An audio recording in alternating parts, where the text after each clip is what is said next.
सिगरे जग को तिम ताको कहाँ अब देत है शिक्षा। ये तप के परलोक सिधारत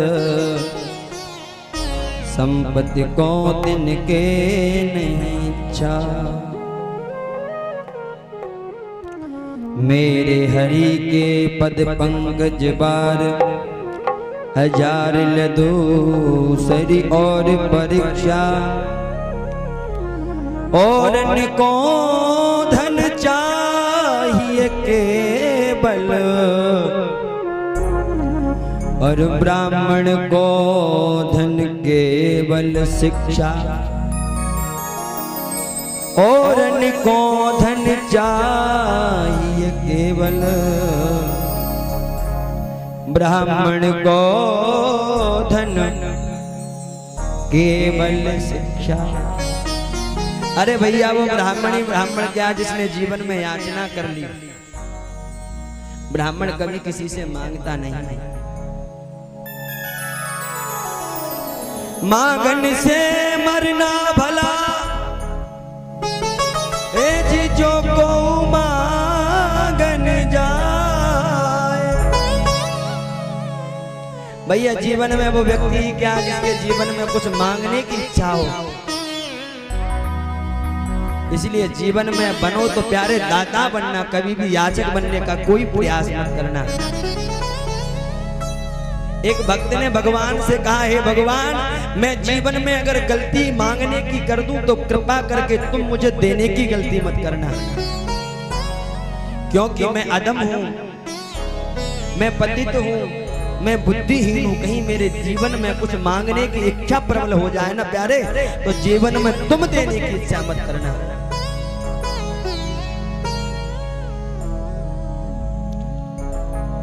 मैं अगर मांगू तुझे ए कन्हैया, मैं अगर मांगू तुझे तो तुम न देना कुछ मुझे। मैं अगर मांगू तुझे तो तू न देना कुछ मुझे। मरना आशिक नहीं मजदूर हो जाऊंगा मैं। हे प्रभु कहीं मैं मांगने की जीवन में गलती कर दूं, परमात्मा तुम देने की गलती मत करना। क्योंकि मेरे जीवन में न जाने कितने बार मेरा मन बदलेगा। और सबसे बड़ी विडंबना तो यही है भैया, दुनिया में जो लोग जाते हैं मंदिरों में ना, भगवान से कुछ ना कुछ मांगते हैं। हम लोगों को ये याद रखना चाहिए कि जीवन में हम जिसके दरवाजे पर जा रहे हैं ना, उसे हमारे पल पल की खबर है। अरे भैया भगवान तो सर्वांतर्यामी है, कण कण में अणु अणु में परमात्मा की सत्ता विराजमान है। क्या भगवान हमारे जीवन के विषय में नहीं जानते होंगे? बिल्कुल जानते होंगे, लेकिन हम लोग मजबूर हैं। भैया जीवन में कुछ करना तो केवल और केवल निष्काम भक्ति करना। अगर जीवन में तुम्हारे भक्ति के पीछे कोई कामना रही तो आपको भगवान की प्राप्ति सहजता में बिल्कुल भी नहीं हो सकती। इसलिए जीवन में कुछ चाहना है परमात्मा से ना, तो केवल निर्मलता के साथ में जाओ। जब हमारे शरीर से समस्त राग द्वेष छल कपट ईर्ष्या मद मात्सर्य इत्यादि जो मल है ना, सभी जब नष्ट हो जाएगा तब हमें परमात्मा की प्राप्ति होगी। निर्मल मन जन सोहे बाबा, निर्मल मन जन सोहे बाबा, निर्मल मन मोह पापा। निर्मल मन जन सो मोह बाबा, निर्मल मन जन सो मोह पापा। मोहे कपट छल क्षेत्र न भावा, मोहे कपट छल क्षेत्र न भावा। मोह कपट छल छेद न भावा। ओ मोहे कपट छल छेद न भावा। छल छेद न भावा। छल छेद न भावा। छल छेद। हमने निवेदन किया था कल कौन कौन लोग आए थे, हाथ उठा करके बताएं कितने वक्त आए थे इसमें से कथा सुना। आपने जाकर के रामचरितमानस में देखा कि छिद्र माने क्या होता है। ऐसे बात नहीं बनेगी, मनगढ़ंत कहने से कोई व्यवस्था नहीं बन सकती। और जीवन में अगर भगवान से मिलने की कोई हमारे बाधा है तो केवल ये छिद्र ही है जो हमें परमात्मा से मिलने के लिए रोकता है। भगवान कहते हैं मोह कपट छल छिद्र न भावा। निर्मल मन जन सो मोए पावा। जिसके जीवन में निर्मलता होती है, समस्त राग द्वेष छल कपट के मल से जो रहित हो जाता है, संसार के धर्म से जाकर के उसकी विरक्ति हो जाती है, तब परमात्मा की प्राप्ति हो जाती है। और भैया हम तो सुंदर सुंदर क्रीम पाउडर लगाएंगे, सुंदर सुंदर बढ़िया अपने मन चाहे शौक करेंगे, तो परमात्मा ऐसे तो नहीं मिल सकते। परमात्मा जिसे मिलते हैं, जिसे जीवन में प्रभु का प्यार मिलता है, जिसे जीवन में प्रभु का प्यार मिलता है, बस मानो उसे आंसुओं के हार का उपहार मिलता है। न पूछो उस दिल लगी का ख्वाब,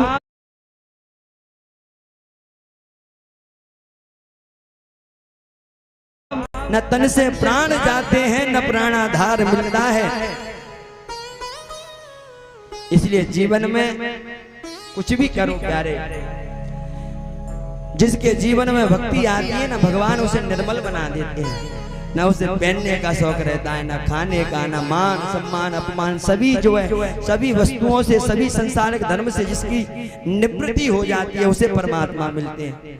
और भैया हमारी निवृत्ति अभी हुई नहीं है, ये हमारा लाला है, ये हमारे पति और ये सब है, ऐसे बात नहीं बनेगी। जीवन में केवल और केवल जग में रहो। किसी कवि ने कहा है, जग में तुम रहो ऐसे कमल रहता है पानी में। जल में तुम रहो ऐसे कमल रहता है पानी में। भैया कमल पानी में रहता है, कीचड़ में पलता है, लेकिन कीचड़ जैसा नहीं होता। अब विचार करें, कमल कीचड़ में खिलता है लेकिन कीचड़ जैसा नहीं होता। अगर आज गड्ढे में कीचड़ 2 फुट है तो कमल 3 फुट होगा, और कहीं बरसात के कारण गड्ढे में कीचड़ 10 फुट हो गई तो 11 फुट हो जाएगा कीचड़ कमल। इसलिए जग में कमल बन करके रहो, जग में तुम रहो ऐसे कमल रहता है पानी में। ना हरि भूलो न जग छोड़ो कर्म कर बंदगानी में। न हरि भूलो न जग छोड़ो कर्म कर बंदगानी में। जग में रहो लेकिन जगत के होके मत रहो। आइए एकाग्रचित होकर के बड़े भाव से, कोई भी आप उसमें चर्चा ना करें, तब भाव बनेगा।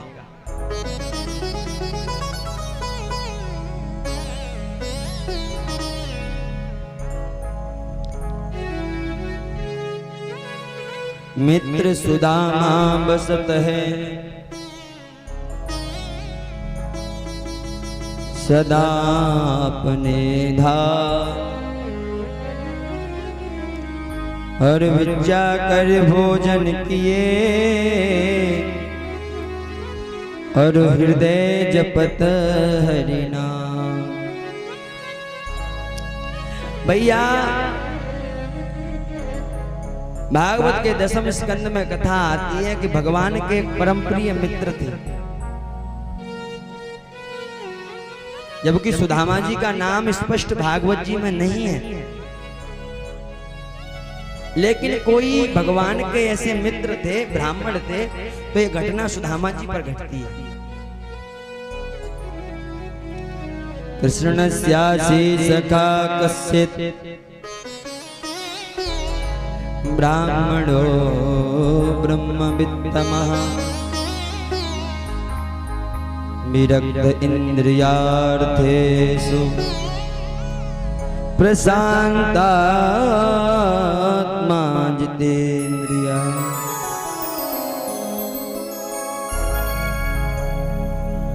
कृष्णस्याशीषका कस्य ब्राह्मणो ब्रह्मवित्तमः विरक्त इंद्रियार्थेषु प्रशांतात्मा जितेन्द्रिया। भगवान श्री कृष्ण के मित्र हैं, एक बहुत ही निकटतम रहने वाले एक सखा हैं, और कौन है? ब्राह्मण है। ब्राह्मणों ब्रह्मवित्तमा, ब्रह्म वेता है, ब्रह्म को जानने वाले हैं, ऐसे पंडित जी महाराज। और भैया सभी विषयों से अनुरक्ति है, जिनकी विरक्त है, सभी इंद्रियों से विरक्त हैं और बड़े ही प्रसन्न रहने वाले हैं। भैया चाहे जीवन में गरीबी हो, चाहे भैया जीवन में अमीरी हो, लेकिन समान जो स्थिति बनती है ना जिसकी, वही तो प्रशांत आत्मा होता है। प्रशांत आत्मा जितेन्द्रिया। अपनी विजय इंद्रियों पर विजय प्राप्त की है श्री सुदामा जी महाराज ने।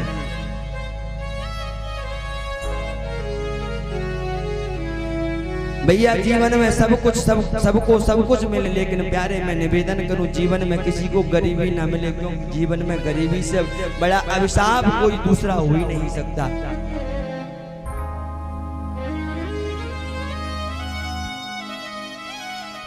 जीवन में अगर हमारे पास धन है ना, तो हमारे खास भी रिश्तेदार हमारे नहीं होते, जिनसे हमारे खून के रिश्ते हैं वो भी हमें अपना नहीं मानते। इसलिए भैया लौकिक जगत में धन का होना भी आवश्यक है। सुदामा जी के जीवन में भैया गरीबियों के भंडार भरे हैं प्यारे। और मैं इस मंच से निवेदन करूं, परमात्मा सबको सब कुछ दे, लेकिन प्यारे किसी को गरीबी ना दे, क्योंकि जब जब वो अपनी गरीबी को याद करेगा ना, जीवन भर रोता रहेगा। हम लोगों पे बड़ी कृपा है ठाकुर जी की, ये भगवान का जीवन भर धन्यवाद देना प्यारे। अगर जीवन भर तुमने धन्यवाद परमात्मा का नहीं दिया तो अगले जन्म में हमारा क्या होगा वो ईश्वर ही जान सकता है। इसलिए परमात्मा ने हमें यहाँ पर भेजा और हमारे पीछे इतना सुंदर परिवार, धन, वैभव, भगवान की भक्ति सब कुछ दी। इसलिए परमात्मा का बहुत बहुत आभार व्यक्त करना चाहिए। सुदामा जी हैं, बड़े निर्धन हैं जीवन में। भैया धन ना होना जीवन में भाग्य की बात है।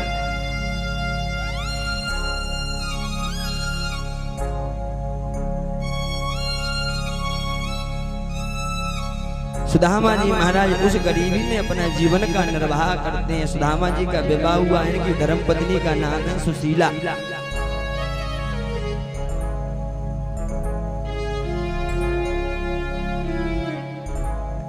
ये है पत्नी।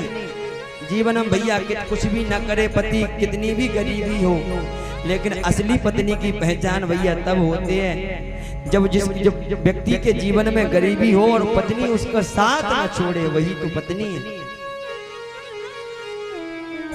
सुदामा के जीवन में गरीबी के भंडार है, सुदामा जी के जीवन में धन नहीं है, लेकिन प्यारे मन इतना बड़ा है, पत्नी का साथ इतना बड़ा है कि देवी सुशीला ने कहा कि स्वामी अगर धन नहीं है तो कोई बात नहीं है, परमात्मा की इच्छा जो है वो हमें प्रारब्ध हमें भुगतना ही पड़ेगा। और को धन चाहिए बावरी और ब्राह्मण को धन केवल शिक्षा। सुदामा जी ने प्रतिज्ञा की कि देवी जीवन में किसी से मांग नहीं सकता, इस शरीर से प्राण चले जाए ना, लेकिन मांग नहीं सकता।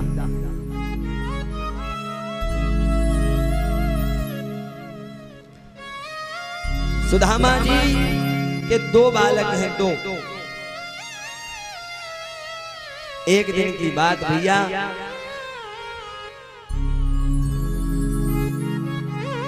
सुदामा जी ऐसा बताते हैं कि किसी द्वार पर 5 घर जाते हैं और 5 घर द्वार है। जितने समय में गाय का दोहन होता है उतनी देर तक एक दरवाजे पर रुकते हैं। अगर उनको कुछ मिल गया तो ठीक है, नहीं तो भैया दूसरे दरवाजे पर चले जाते हैं। सुदामा जी एक दिन उनको बिच्चा में कुछ नहीं मिला। आज दोनों बालक बैठे हैं। मैया सुशीला ने कहा, बेटा पता है तुम्हारे पिता आते ही होंगे, तुम्हारे लिए कुछ लेकर के आते होंगे।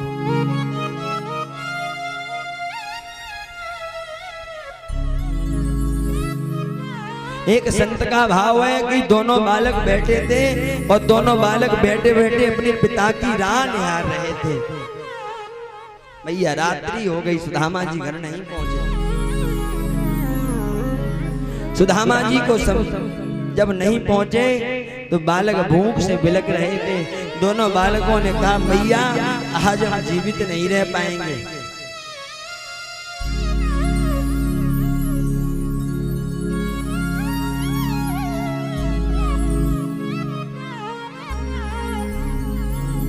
आज हम जीवित नहीं रह पाएंगे मैया, हमें बहुत भूख लगी, इसलिए कुछ हमें दे देना भोजन का खाने के लिए। मैया ने कहा, तुम चिंता मत करो बेटा, तुम्हारे पिताजी थोड़ी ही देर में आने वाले हैं, इसलिए कुछ ना कुछ तो वो तुम्हें दे देंगे बेटा, इसलिए थोड़ी देर रुक जाओ। मैया ने पुत्रों की संतुष्टि के लिए एक चूल्हे पर जाकर के एक बटलोई रख दी, उसमें जल भर दिया और ढक दिया। बच्चे बार बार रोते हैं, माँ भूख लगी है, कुछ खाने के लिए दे दे। माँ ने कहा, बेटा बटलोई में तंदुल पक रहे हैं, इसलिए थोड़ी देर रुक जा। जीवन में गरीबी भैया बहुत बुरी चीज होती है, भगवान किसी को भी गरीबी ना दे।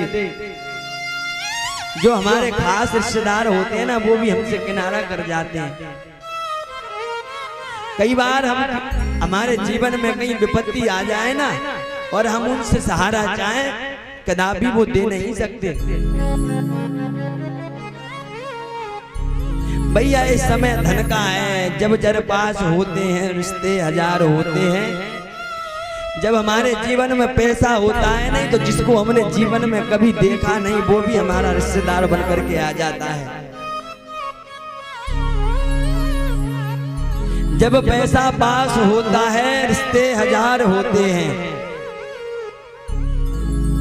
और भैया बिछड़ जाते गरीबी में जो रिश्ते खास होते हैं, बिछड़ जाते गरीबी में जो रिश्ते खास होते हैं। सुदामा जी के जीवन में गरीबियों के भंडार भरे हैं प्यारे। सुदामा जी आए और सुदामा जी ने देखा कि बालक रो रहे हैं। सुदामा जी ने देखा कि बालक रो रहे हैं, बालकों को शांत करने का प्रयास किया। तब तो श्री सुदामा जी ने कहा, हे विधाता, मेरे जीवन में दुख भरे कोई बात नहीं, लेकिन मेरे बालकों की उदर की पूर्ति तो कम से कम कर देता। इन बालकों ने तुम्हारा क्या बिगाड़ा है?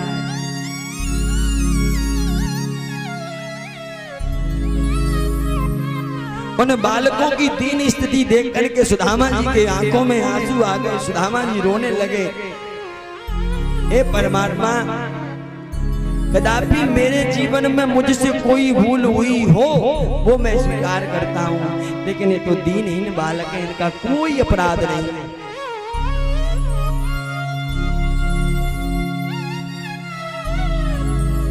सुदामा जी जैसे ही पहुंचे ना,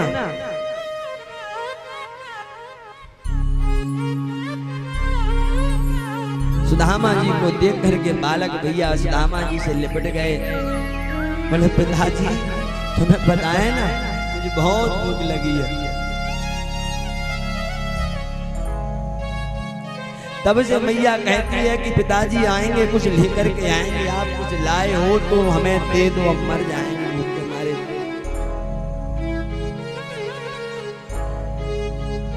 भैया वो सुदामा जी ने कहा कि बेटा बैठो, आज मैं तुम्हें एक सुंदर चरित्र सुनाता हूं। सुदामा जी ने कहा कि लाला तुम्हें पता है मेरे बचपन का मित्र मेरा कन्हैया है, वो कितना उदार है। आज बड़ी भावुकता के साथ में सुदामा जी महाराज अपने पुत्रों को कृष्ण कथा सुनाने लगे और पिता की धारावंत वाणी को देख करके आज बालक एकाग्र होकर के पिताजी के द्वारा कथा सुनने लगे। भैया होने की बात क्या है, चूल्हे में अग्नि जलते जलते बटलोई तक फट गई,